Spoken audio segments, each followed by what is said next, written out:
उन्हाळ्यात पाऊस जोरात, पुणं बुडालं पाण्यात। पुणेकरांना उन्हाळ्यात टोप्या घालाव्या की छत्र्या काढाव्या हे कळेना झालंय। कारण 2 दिवसांपूर्वीच पुण्यात जोरदार गारपीट झाली। त्यानंतर हा उन्हाळा म्हणायचा की पावसाळा हेच लोकांना कळेना झालंय। आणि आज पुन्हा पुण्यात अवकाळी पावसानं जोरदार बॅटिंग करायला सुरुवात केली।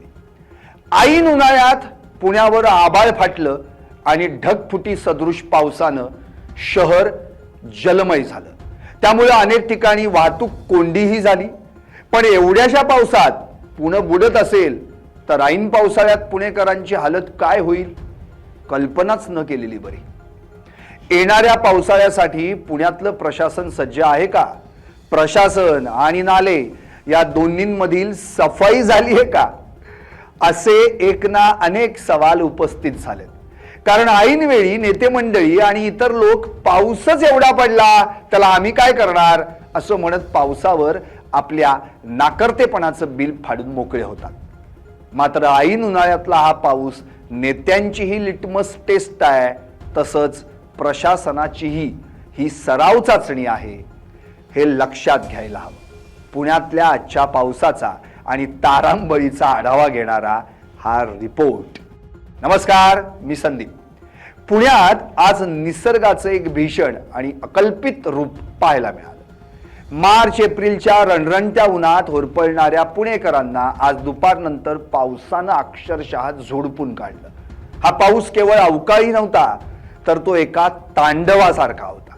अवघ्या 2-3 तासांमध्ये कोसळलेल्या मुसळधार पावसामुळे पुण्यातील रस्ते नद्यांसारखे वाहू लागले। घरादारात दुकानात पाणी शिरलं आणि संपूर्ण शहराची वाहतूक व्यवस्था कोलमडून पडली। आज सकाळपासूनच हवेत प्रचंड उकाडा जाणवत होता। दुपारी 2च्या सुमारास अचानक आकाशात काळे कुट्ट ढग जमू लागले। पाहता पाहता भर दुपारी शहरात रात्रीसारखा अंधार दाटून आला। त्यानंतर विजांच्या कडकडाटासह जो पावसाचा जोर सुरू झाला तो थांबण्याचं काही नाव घेईना।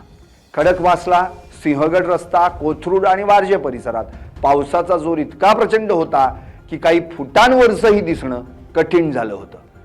हवामान तज्ज्ञांच्या मते हे ढग स्थानिक वातावरणातील उष्णतेमुळे तयार झाले, ज्यानं ढगफुटी सदृश परिस्थिती निर्माण केली। शहरातील पायाभूत सुविधा या पावसामुळे फोल ठरल्या।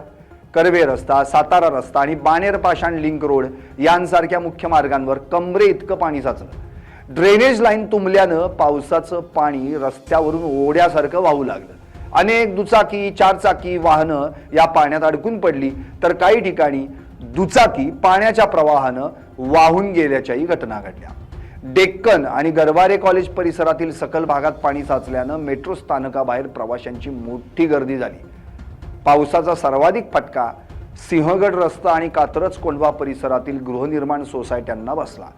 अनेक सोसायट्यांच्या पार्किंगमध्ये पाणी शिरल्यानं वाहनं पाण्याखाली गेली, ज्यामुळे लोकांचे संसारोपयोगी साहित्य, इलेक्ट्रॉनिक उपकरणं आणि धान्य देखील भिजून मोठ्या प्रमाणावर नुकसानही झालं।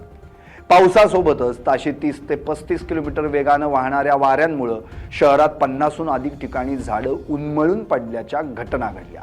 कोरेगाव पार्क, प्रभात रस्ता आणि टिळक रस्ता या भागात जुनी झाडं पडल्यानं विजेच्या ताराही तुटल्या। परिणामी अनेक भागांमधील वीज पुरवठा खंडित झाला। महावितरणच्या कर्मचाऱ्यांनी पाऊस थांबल्यानंतर युद्धपातळीवर काम सुरू केलं असलं तरीही अनेक सोसायट्यांमध्ये रात्री उशिरापर्यंत अंधार पसरला। याच पावसात झाड कोसळून एक महिलाही मृत्युमुखी पडली। त्यामुळे हा अवकाळी जीव घेणा ठरलाय। शहरात जरी हा पाऊस थंडावा घेऊन आला असला तरी ग्रामीण पुणे आणि शहरालगतच्या बागायतदारांसाठी हा पाऊस शाप ठरलाय। आंबा पिकाचा मुख्य मोसम असून वादळी वारे आणि गारांमुळे आंब्याचा मोहर आणि फळं मोठ्या प्रमाणावर गळून पडली आहेत। याशिवाय पालेभाज्या आणि फुलांच्या शेतीचंही अतोनात नुकसान झालंय। त्यामुळे बाजारात येत्या काही दिवसांमध्ये भाजीपाल्यांचे दर वाढण्याची शक्यता वर्तवण्यात येते। पुणे महानगरपालिकेने नागरिकांना आवाहन केलंय की गरज नसेल तर घराबाहेर पडू नका।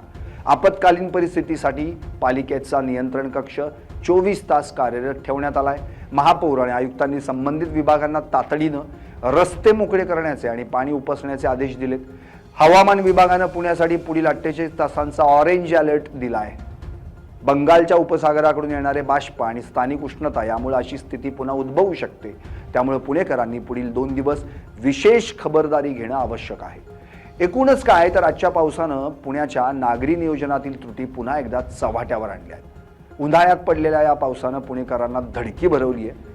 पावसाळ्याची पूर्वतयारी आता किती गंभीरपणे करावी लागणार याची जाणीवच करून दिली आहे. Bureau report, LS Marathi.